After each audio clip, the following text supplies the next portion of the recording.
Hi dear students, welcome to our channel. हम कर रहे हैं एक्सपोर्ट मार्केटिंग सब्जेक्ट सेमेस्टर 5 जो है आपके TY BCom में। आज रहेगा हमारा लेक्चर नंबर 4 और हमें आज पढ़ना है distinguish between export marketing and domestic marketing. अभी ये एक्सपोर्ट मार्केटिंग का तो हमने कॉन्सेप्ट देखा, फीचर्स देखा, इम्पोर्टेंस भी देखा, क्यों ज़रूरी है एक्सपोर्ट मार्केटिंग, ये नेशन के लिए देखा, फॉर्म के लिए देखा। अभी यहाँ पे हमें पढ़ना है कि export marketing and domestic marketing में क्या फ़र्क हो जाता है। ठीक है, काफ़ी सारे बिजनेसेस हैं जो डोमेस्टिक लेवल पे भी करते हैं काम, एक्सपोर्ट भी करते हैं। ठीक है, क्या डिफरेंस रहेगा दोनों के अंदर, अभी हम करते हैं एक एक पॉइंट वाइज। सबसे पहला तो हमें मीनिंग देखना है कि भाई what is export marketing and domestic marketing. It refers to, export marketing refers to planning, organizing, directing and controlling activities relating to export business. अभी हमने पढ़ा था कि export marketing is a very systematic process, ये हमने point पढ़ा था features में। ठीक है, काफ़ी सारे एक्टिविटीज़ इन्वॉल्व होती है जब भी एक्सपोर्ट होता है तभी। जैसे कि रिसर्च करना, मार्केट रिसर्च करना, प्रोडक्ट डिज़ाइन करना, ठीक है, प्रोडक्शन करना, डिस्ट्रीब्यूशन करना, पैकेजिंग करना। उन सारी चीज़ों के लिए प्लानिंग किया जाएगा। ऑर्गेनाइजिंग होगा, ऑर्गेनाइजिंग यानी कि रिसोर्सेज सारे अरेंज करना, डायरेक्टिंग लोगों को गाइड करना, कैसे काम करना है, सारी एक्टिविटीज़ को कंट्रोल करना। It refers to planning, organizing, directing and controlling activities relating to export business। सारी ही चीज़ें की जाएगी फॉर एक्सपोर्टिंग बिजनेस, उसे हम कहेंगे एक्सपोर्ट मार्केटिंग। अभी यही सारी एक्टिविटीज़ की जाएगी फॉर डोमेस्टिक बिजनेस, तो हम उसे कहेंगे डोमेस्टिक मार्केटिंग। ठीक है, डोमेस्टिक लेवल पे सेलिंग करना है तो वहाँ के कस्टमर्स को क्या चाहिए, रिसर्च करो, प्रोडक्ट बनाओ, ठीक है, डिस्ट्रीब्यूशन करो। तो उन सारी ही एक्टिविटीज़ के लिए प्लानिंग करना, ऑर्गेनाइजिंग करना, डायरेक्टिंग, कंट्रोलिंग, वो हो जाएगा domestic marketing. It refers to planning, organizing, directing and controlling activities relating to domestic marketing. ठीक है, ये हो गया meaning. Now next point is mobility of factor of production. Factor of production जो होते हैं, लैंड, लेबर, कैपिटल एक्सेट्रा, उनकी mobility यानी कि एक जगह से दूसरी जगह मूव होना। Mobility of factors of production, अभी हम एक्सपोर्ट बिजनेस की बात करें वहाँ पे कम होगा मोबिलिटी। ठीक है, जो भी एक्सपोर्ट बिजनेस चल रहा है, जो भी जगह वो यूज़ कर रहा है, जो कैपिटल वो यूज़ कर रहा है, मशीनरी वो यूज़ कर रहा है, एम्प्लॉयज़ वो यूज़ कर रहा है, उनकी मोबिलिटी एक्सपोर्ट बिजनेस में लो रहेगी। क्योंकि क्या हो रहा है, एक्सपोर्ट में एक कंट्री से दूसरी जगह गुड्स जाने वाला है। ऐसा नहीं होगा कि बिज़नेस ऐसे एक महीना यहाँ पे काम किया और बिज़नेस फिर सोचेगा चलो अभी दूसरे महीने, यहाँ से मान लो इंडिया से यूएस में कुछ एक्सपोर्ट हो रहा है तो हमने ऐसे बोला एक महीना यहाँ काम करते, फिर दूसरे महीने यूएस में ही गुड्स बनाएंगे और उधर से सेल करेंगे, वैसे नहीं होगा। Mobility of factors of production यहाँ पे बहुत लो रहेगी। ठीक है, जबकि यहाँ पे क्या होगा, डोमेस्टिक मार्केटिंग में there is free mobility of factors of production. यहाँ पे कर सकते हैं हम, ऐसा कुछ ज़्यादा प्रॉब्लम नहीं है। Mobility of factors of production यहाँ पे लोअर और यहाँ पे थोड़ा हाई रहेगा, फ्री रहेगा, कोई प्रॉब्लम नहीं है। Now third point is monetary system. Monetary system, अभी एक्सपोर्ट मार्केटिंग की बात करें यहाँ पे क्या हो रहा है, अलग अलग कंट्रीज़ इन्वॉल्व है ट्रांजैक्शन में। ठीक है, एक कंट्री से एक्सपोर्ट हो रहा है, दूसरी कंट्री में इंपोर्ट हो रहा है। ये दोनों ही कंट्री की monetary systems, economic system different हो जाएगा, क्या सिमिलर नहीं होगा। जबकि यहाँ पे हम बात करें एक ही मॉनिटरी सिस्टम हो जाएगी एंड इकोनॉमिक सिस्टम, बराबर। महाराष्ट्र से हमने गुजरात में बेचा या फिर जम्मू कश्मीर में बेचा या राजस्थान में गुड्स बेचा। सो यहाँ पे क्या हो रहा है, एक ही सिस्टम चलेगा, एक ही कंट्री के अंदर ही ट्रांजैक्शन हो रहा है और यहाँ पे अलग अलग कंट्रीज इन्वॉल्व है। So monetary system it is subject to different monetary and economic system and यहाँ पे there is one monetary and economic system। ठीक है, अभी now next point देखते हैं, fourth, that is taxes and levies। Taxes and levies यानी कि other जो ड्यूटीज़, लेवीज यानी कि अदर ड्यूटीज़ चार्जेस वगैरह जो लगेंगे। सो यहाँ पे it is subject to tariff and non tariff barriers. ये tariff and non tariff barriers हमने पढ़ा था। अभी जब एक्सपोर्ट होता है सो एक्सपोर्टर को ध्यान में रखना है कि इंपोर्टिंग कंट्री क्या क्या बैरियर्स लगा रही है। ठीक है, इंपोर्टिंग कंट्री बैरियर्स लगाती है दो तरह के, tariff and non tariff. Tariff यानी कि क्या, टैक्सेस लगाएगी, ठीक है, ड्यूटीज़ लगाएगी, जैसे हमने देखा था ad valorem duty, special duty वगैरह लगाएगी। सो एंड दूसरा नॉन टैरिफ बैरियर लगाएगी, यानी कि ऐसे बैरियर्स जो टैक्स के रिलेटेड नहीं है बट कोटास पे रिस्ट्रिक्शन होगा, प्रोडक्ट स्टैंडर्ड फिक्स किए जाएंगे। सो ये बैरियर्स लगा के वो कंट्री क्या करेगी, एक्सपोर्ट उनकी कंट्री में इंपोर्ट लिमिटेड कर देगी। सो यहाँ पे it is subject to tariff and non tariff barriers. जबकि यहाँ पे क्या होना है, it is subject to local taxes and duties. Locally जो भी टैक्सेस एंड ड्यूटीज़ लगते हैं वो भरने पड़ेंगे। ठीक है, महाराष्ट्र से राजस्थान में गुड्स गया, गुजरात में गया वगैरह, सो वहाँ पे जो भी फॉर्मेलिटीज़ है वो करनी पड़ेगी, जो भी टैक्सेस एंड ड्यूटीज़ है वो भरना पड़ेगा। ठीक है, सो यहाँ पे ये डिफरेंस हो गया। नाउ फिफ्थ पॉइंट देखते हैं। So fifth point is transport cost. Transport cost, अभी एक जगह से दूसरी जगह गुड्स सेल हो रहा है, सो ट्रांसपोर्ट तो होगा ही होगा। ठीक है, ट्रांसपोर्टेशन से गुड्स जाने वाला है। अभी अगर हम हमारी कंट्री की ही बात करें कि लोकली ही सेल हो रहा है एक स्टेट से दूसरे स्टेट में, सो चार्जेस थोड़ा कम लगेंगे, गुड्स जल्दी पहुंचने वाला है। ठीक है, जल्दी पहुंचेगा। एंड जब भी हम कहें एक कंट्री से दूसरी कंट्री में गुड्स जाएगा, सो बहुत टाइम लगेगा एंड ट्रांसपोर्टेशन कॉस्ट भी वहाँ पे बढ़ जाएगी। मोस्टली हम कहें कि वाटर वेज से एक्सपोर्ट हो रहा है, सो जितने दिन लगेंगे वहाँ पहुँचने में, सो उतना ट्रांसपोर्टेशन कॉस्ट लगेगा। अदर कॉस्ट भी लग सकता है। ठीक है, इंश्योरेंस वगैरह कराया तो वो चार्जेस भी लगेंगे। सो यहाँ पे हम बात करते हैं ट्रांसपोर्ट कॉस्ट की। So since it is subject to longer distance काफ़ी लंबा हो जाएगा एक कंट्री से दूसरी country, so it involves not only delays but higher transport cost.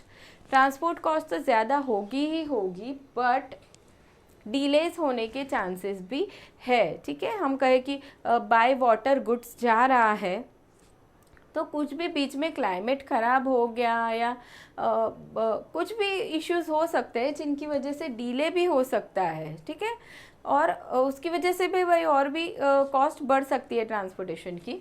Now यहाँ पे the transport cost are low as the sale is done within the country. यहाँ पे क्या हो रहा है, within the country sale हो रहा है, सो ट्रांसपोर्ट कॉस्ट बहुत ज़्यादा नहीं होगी।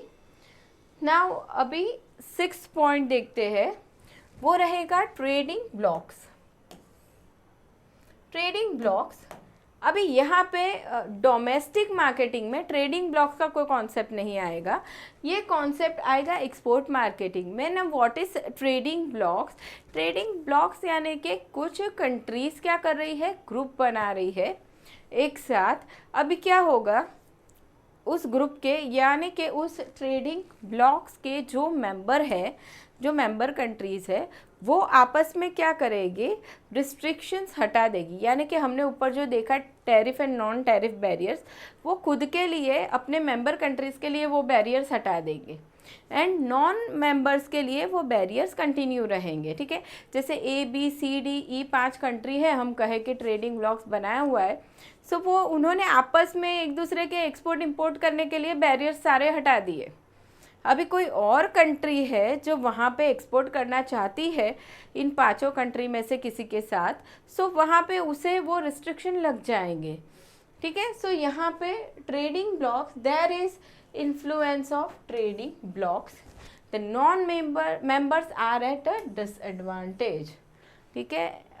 जो नॉन मेंबर कंट्री है, ठीक है, हमने कहा कि कंट्री एक्स है, सो नॉन मेंबर कंट्री है, तो भाई उसको उस ट्रेडिंग ब्लॉक के मेंबर को एक्सपोर्ट करना है तो उसे वो बैरियर्स, वो रिस्ट्रिक्शंस फेस करने पड़ेंगे।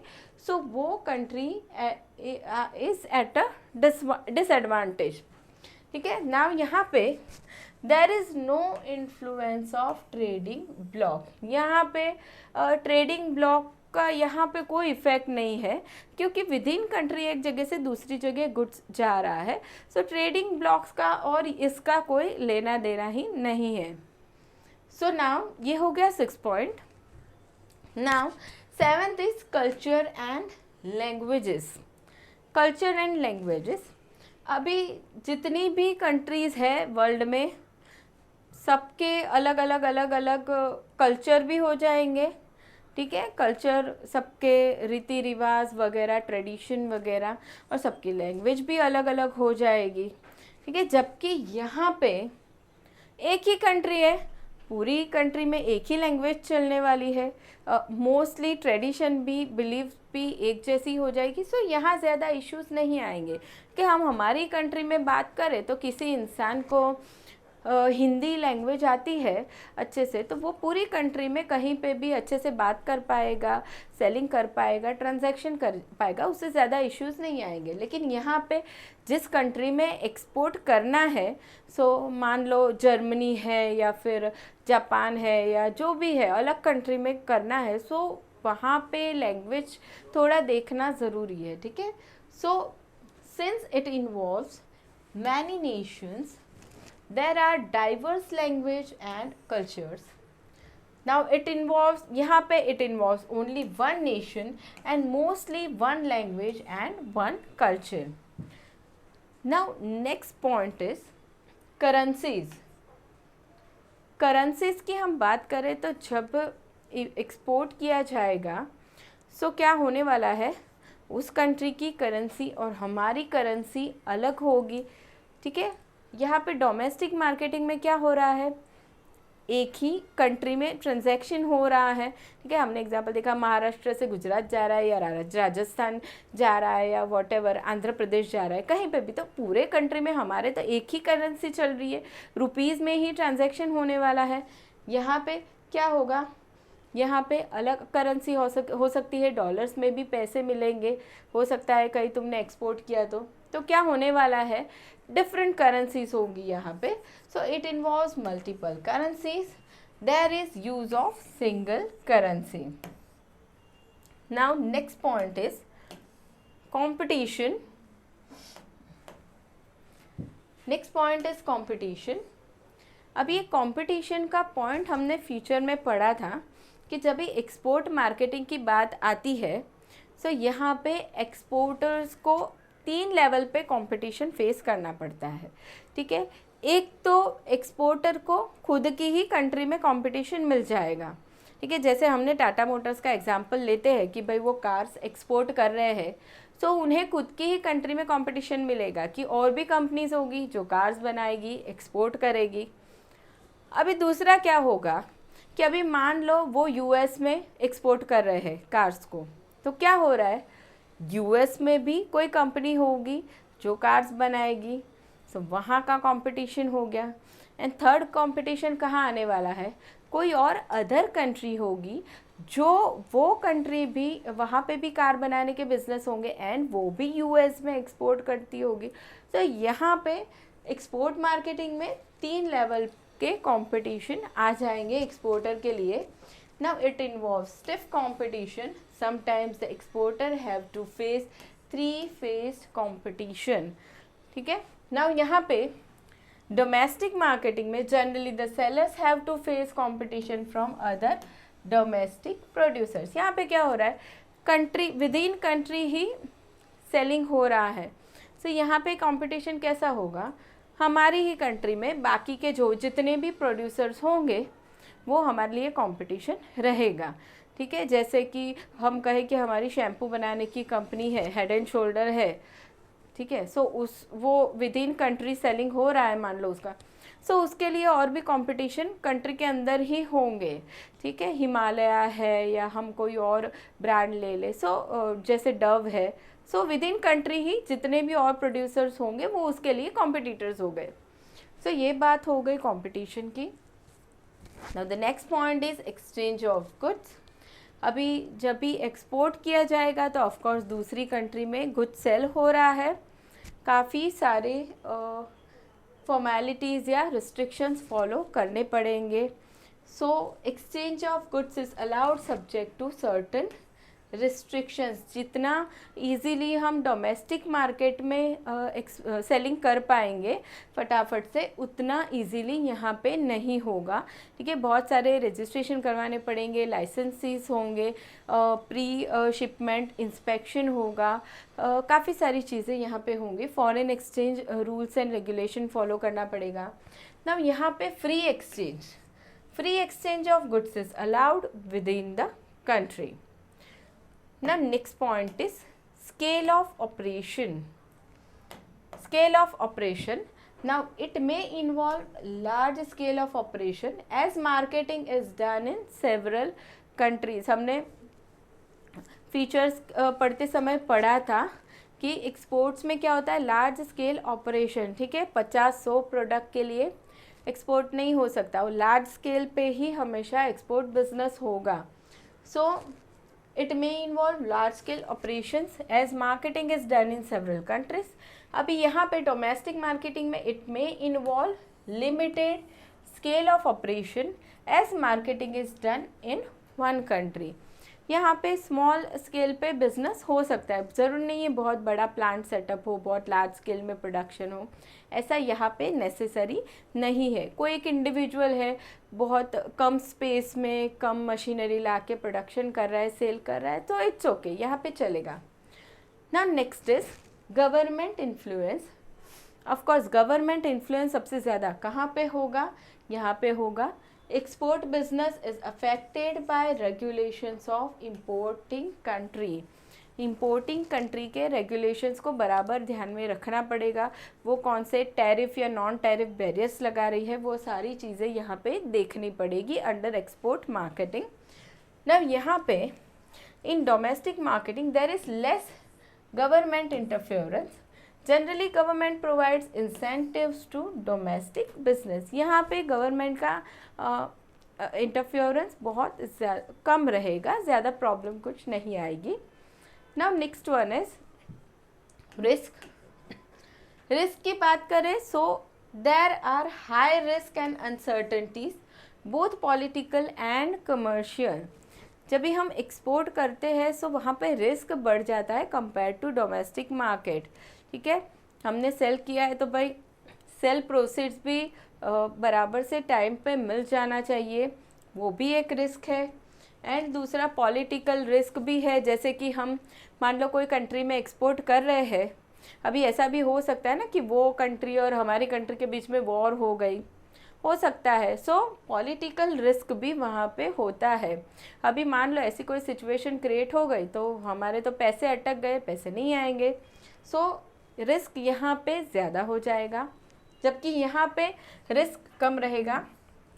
Domestic marketing is subject to lower risk and uncertainties as compare to export marketers. यहाँ पे रिस्क के चांसेस बहुत कम है। Now next one is realisation of sale proceeds. Sale proceeds यानी कि क्या, जो हमने सेल्स किया है उसके बदले हमें इन रिटर्न जो पैसे मिलने वाले हैं वो।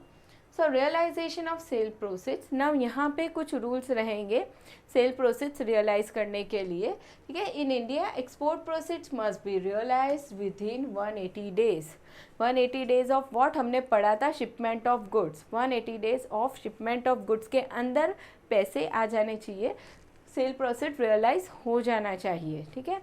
जबकि यहाँ पे ऐसा कोई टाइम लिमिट नहीं है, there is no time limit for realisation of domestic sale product, ठीक है, सेल प्रोसीड्स, वो कभी भी पैसे मिले ठीक है चलेगा, 1 साल हो गया, 1.5 साल हो गया, it's okay. Now next point is procedure.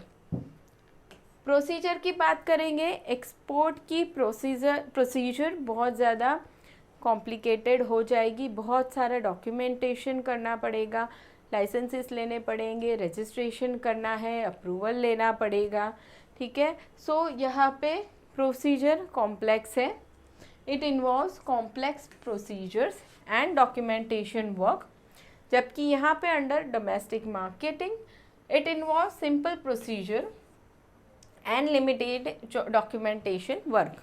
यहाँ पे अगर कोई बिजनेस शुरू हो रहा है या कोई नया प्रोडक्ट स्टार्ट हो रहा है वगैरह वगैरह, तो यहाँ पे डॉक्यूमेंटेशन बहुत इजी है, स्टार्ट करना is very easy compare to export marketing. Now last point is method of payment. Method of payment, normally the method of payment is by letter of credit or by documentary bills of exchange। अभी method of payment यानी हमने export किया है तो mostly cash business नहीं होगा, credit पे चलेगा, ठीक है। बिजनेसेस बड़े बड़े सेल करते हैं ज़्यादा क्वांटिटीज़ में, तो क्रेडिट पे होता है सेल। सो यहाँ पे मेथड ऑफ पेमेंट कैसे रहेगा, बाय लेटर ऑफ क्रेडिट या फिर बिल्स ऑफ एक्सचेंज, यानी कि एक पार्टी दूसरी पार्टी पे बिल्स ऑफ एक्सचेंज ड्रॉ करेगी, या तो फिर लेटर ऑफ क्रेडिट लिया जाएगा उसके पास से कि भाई श्योरिटी ली जाएगी कि वो पैसे बराबर से दे देगा। सो यहाँ पे मेथड ऑफ पेमेंट ये हो गया। अभी डोमेस्टिक मार्केट में normally method of payment is by cheque और कैश और ऑनलाइन ट्रांसफ़र।